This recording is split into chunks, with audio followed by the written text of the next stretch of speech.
all low pines, pooled with snow and deepening shadow. It was still daylight, just. But up here, this far north and at this time of year, the night always folded itself into the day, swirled together with it. Time was a murky concept, the day and endless dusk, so it was hard to tell what time it was.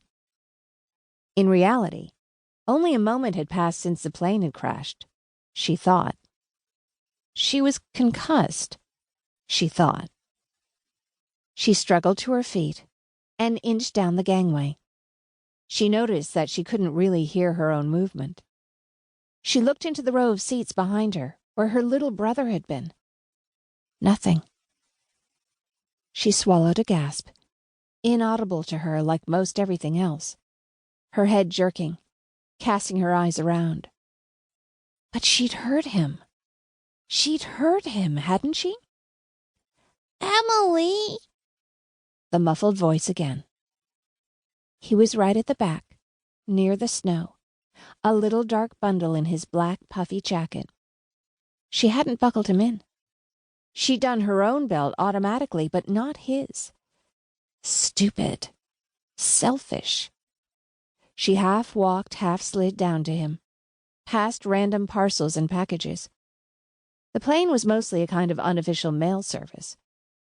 The soft confusion of hood and collar resolved itself as he turned and looked up at her. His eyes were huge, his skin pale, looking to her for reassurance.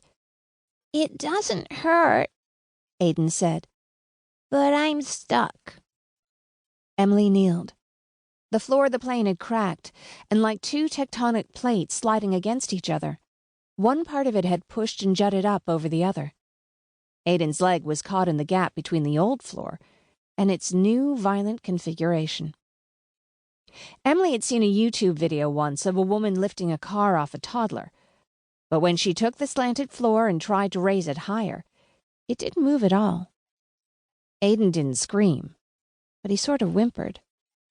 Muscles she didn't know she had, and she knew her muscles well, tightened around her heart. "It's okay," she said. "It's going to be okay." Her own voice was damped, as if wrapped in snow. Flakes of it were whirling in through the hole where the plane's tail had been.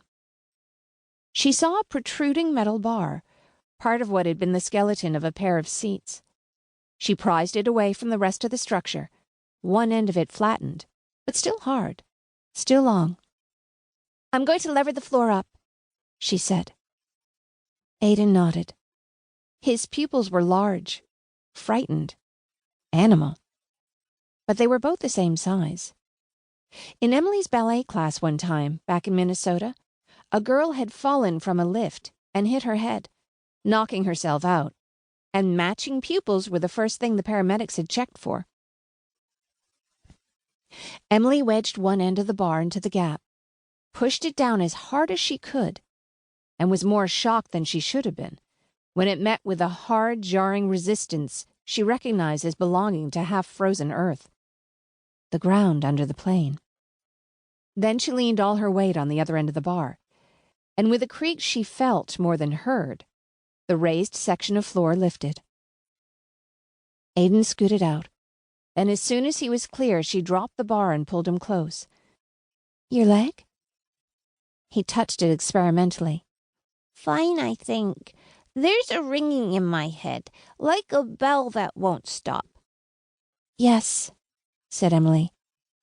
"Me too." She pulled him to the side of the plane, so they were sitting against the curve of it. He was light, small, easily movable. "Will the plane explode?" he asked. His head only came up to her shoulder. "I don't know," she said. "I've seen that happen in movies," he said. "Yes." "From the fuel?" "Yes." She paused. "But it's snowing out there and like -10. In here we're sheltered at least. A little."